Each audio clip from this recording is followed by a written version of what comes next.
Sir introduction से आपने एक जन पहले इंट्रोडक्शन देते और ये फिल्म के बारे में थोड़ा एक्सप्लेन करके फिर मेरा नाम अखिल गौरव सिंह है और मैं डायरेक्टर हूँ इस फिल्म का।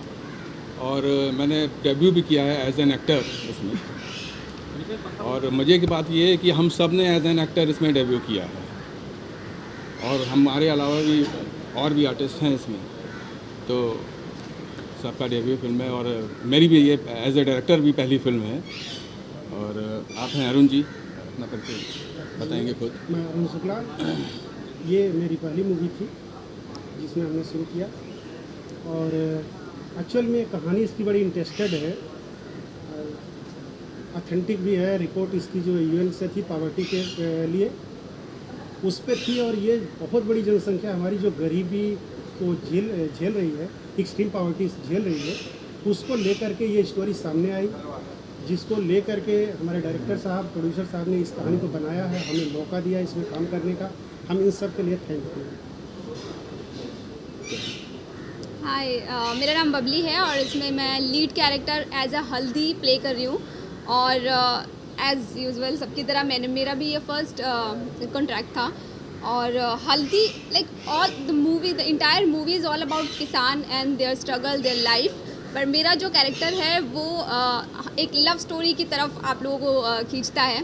तो लव स्टोरी लाइक जो हल्दी का कैरेक्टर है वो गोबर से प्यार तो करती है, लेकिन the through out the movie वो बताती नहीं है। सो क्लाइमेक्स में आप लोगों को पता लगेगा कि किसी से अपने दिल की बात ना कहना और अपनी फीलिंग्स को दबा कर रखना, लास्ट में वो कितना बड़ा रिग्रेट होता है, वो हल्दी का कैरेक्टर आप लोगों को दर्शाता है। बाकी मूवी का कॉन्सेप्ट ही अपने आप में बहुत बड़ा है, क्योंकि वी ऑल अबाउट फूड। अगर हम खाएंगे नहीं तो आई थिंक सर्वाइव ही नहीं कर पाएंगे।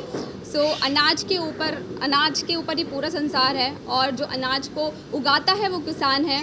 और हमारी मूवी भी पूरी की तरह से किसानों के ऊपर आधारित है, उनकी लाइफ, उनका struggle. So that's it, please sir. मैं Sujit Pratap Singh, as a film producer.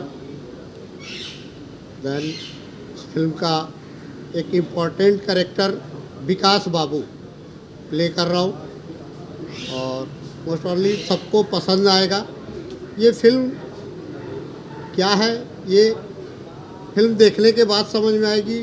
किसान, जवान, हमारे देश के दो स्तंभ है, एक किसान, दूसरा जवान। तो इस पे ही पूरी फिल्म इर्द गिर्द घूम रही है। ठीक क्या है ये थिएटर में पता चलेगा आपको। Thank you. एक इम्पॉर्टेंट बात और मैं बताना चाहूँगा, ये कोई रीमेक नहीं है और ये बाकी फिल्मों से काफ़ी अलग है। जैसे भी मसाला फिल्में होती हैं और लव स्टोरीज़ होती हैं, और क्लाइमैक्स में तो एक अजीब ऐसा क्लाइमैक्स है कि कोई अंदाज़ा भी नहीं लगा सकता है। और सबसे इम्पॉर्टेंट वही है कि बिल्कुल ओरिजिनल कहानी है। इसको फिल्म को देखने के बाद ये फिल्म लगती ही नहीं है, हकीकत लगती है। एक एक किरदार इसमें बिल्कुल हकीकत लगता है, कहीं से कोई एक्टर लगता ही नहीं है। तो ये इम्पोर्टेंट बात मुझे बतानी थी। शुक्रिया। कई इंटरनेशनल फेस्टिवल्स में आपने आई थिंक ये फिल्म भेजी है, वहाँ पे जीते भी है, उस बारे में ज़रा बताइए किस तरह से वो रहा। एक्चुअली एक चीज़ बताना भूल गए थे, हमारे एक डायरेक्टर नहीं आए हैं, दो डायरेक्टर हैं हम लोग, तो वो किसी वजह से आ नहीं पाए, दूसरे प्रोजेक्ट वगैरह में लगे हुए थे। तो ये सारे फेस्टिवल उन्होंने ही भेजे हुए थे आने के लिए। तो वर्जीनिया से जो सबसे इम्पोर्टेंट है कि बेस्ट पिक्चर और बेस्ट डायरेक्टर का अवार्ड भी, फेस्टिवल का नाम मुझे याद नहीं आ रहा है, लेकिन वो क्या था, तो वहाँ से मिला है। और बाकी और भी हैं, यहाँ दादा साहब फाल्के इंटरनेशनल नॉमिनेशन भी उसमें हुआ था मुंबई में जो।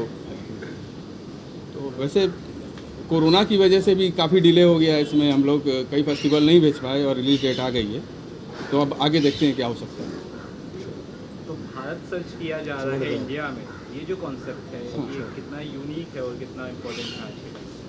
एक्चुअली किसानों की दृष्टि से भी देखें और हम सब अपने दृष्टि से भी देखें तो इसमें बहुत इम्पोर्टेंट चीज़ है कि भारत हमारा खोता जा रहा है। जो हमारी संस्कृति थी, जो सभ्यता थी, और सब चीज़ का व्यापारीकरण हो रहा है। तो हम अपनी वास्तव में संस्कृति को भूल चुके हैं, और जो वास्तव में भारत हमारा है वो गांव में ही बचा है, शहरों में तो ख़त्म हो चुका है। तो ये इसलिए हम लोगों ने। सर मेरा सवाल आपसे है, बहुत बुनियादी मुद्दा उठाया, जमाखोरी का है, अनाज की जमाखोरी का मुद्दा उठा रहे हैं। किस प्रकार से तैयारियाँ की थी गांव में जाके, किस प्रकार से आपने इसकी तैयारी की? बेसिक क्या है कि मैं एक किसान परिवार का बेटा हूँ, मैं खुद भी एक किसान परिवार का ही बेटा हूँ, और ये सारी चीज़ें हमने धरातल पे देखी है कि किस तरीके से जो साहूकार या जो बड़े लोग हैं, किसान उगाता तो ज़रूर है, किसान उगाता ज़रूर है, लेकिन उसके पास एक एबिलिटी नहीं होती कि वो अपने सामान को रख सके। रखता तो उसको अच्छी कीमत मिलती जो उसके परिवार के काम आ सकते हैं। अन्य कई सारे ऐसे समस्याएं हैं किसानों को लेके, जो अगर हमारी सरकार ठीक या हम खुद भी अगर थोड़ा सा सपोर्ट करें तो किसान एक अच्छी ज़िंदगी जी सकता है, जिसके भरोसे हम नहीं पूरा विश्व टिका हुआ। आप कह रहे हैं गोडाउन होना चाहिए, लेकिन जो रिसेंटली गवर्नमेंट के साथ कई सारे फार्मर्स ने जो प्रोटेस्ट किए थे, उन्होंने कहा था कि गोडाउन बनेगा ज़्यादा तो किसानों को ही नुकसान होगा, तो उस पर आप कैसे देखते हैं? हाँ, उसको मैं ऐसे देखना चाह रहा हूँ, जो हमने गोडाउन प्रस्तुत किया है वो फिल्म जब आप देखेंगे तो आपको समझ में आएगा कि ये गोडाउन किस तरीके की होने चाहिए। क्योंकि जो किसान भाई हमारे प्रोटेस्ट किए, हम उनको एप्रिशिएट करते हैं, लेकिन तरीके अलग अलग हैं सबके समझने का। हमने इसमें जो समस्या का समाधान इस फिल्म के अंदर दिया है, हमें लगता है अगर ऐसा कुछ हो तो और ज़्यादा आसानी से और सारे लोगों को, सारे किसान भाइयों को और ज़्यादा फायदा हो सकता है। किसानों की आत्महत्या एक बहुत बड़ा मुद्दा है देश में। इसे कई सालों के बावजूद कहीं ना कहीं हमें लगता है सॉल्व कभी होता नहीं। किसानों के लोन माफ़ कर दिए जाते, बहुत सारे इश्यूज होते हैं, तो उस मुद्दे को कितना मतलब बता दी। हाँ, ये फिल्म किसानों की वो दर्द को बयां करती है, जो अक्सर किसान आत्महत्या कर लेते हैं। उसके पीछे कौन कौन से रीजन हैं, अगर हम उसको दूर कर दें तो किसानों की आत्महत्या करने जैसी प्रवृत्ति अपने आप इस हिंदुस्तान से ख़त्म हो जाए। तो आप कहीं ना कहीं सोल्यूशन दे रहे हैं किसानों के मुद्दों को लेकर अपनी फिल्म के माध्यम से। हाँ, मैं इसमें किसानों के मुद्दों को उठाने के साथ साथ उसके सोल्यूशन भी इस पिक्चर के अंदर हमने प्रस्तुत किया है कि अगर ऐसा हो तो ऐसा हो सकता है।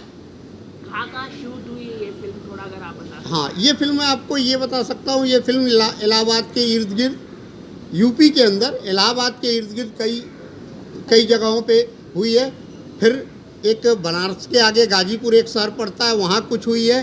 कुछ अंश इसके चेन्नई में भी शूट हुए हैं। ठीक है, तो ये टोटल हुआ है। कोई किसानों को मुद्दों को लेकर जो किसान आपने दिखाया है, गोबर नाम रखा है, तो ये क्या था? मतलब गोबर ही नाम क्यों रखा आपने, मतलब क्या कारण? ऐसा है कि देखिए, इस फिल्म के जितने किरदार हैं, सिर्फ आप गोबर पे फोकस हो रहे हैं, मैं ये बताना चाह रहा हूँ इस फिल्म के जितने भी किरदार हैं लगभग गंवई पटकथा पे, गांव में लगभग इस तरीके के जो जैसा रिएक्ट करता है उसका नाम उसी टाइप का गांव के लोग रख देते हैं। ठीक, तो ये उसके हिसाब से ही सारे नाम हैं। जब आप फिल्म को देखेंगे तो लगेगा नहीं ये व्यक्ति अपने नाम के साथ सही तरीके का फैसला किया। फिल्म कितनी स्क्रीनों में रिलीज होगी, क्या है आगे की प्लानिंग, कब तक रिलीज होगी ये फिल्म? ये फिल्म 17 दिसंबर को on screen all over India open है, और ये फिल्म लगभग उम्मीद के अनुसार शुरुआत में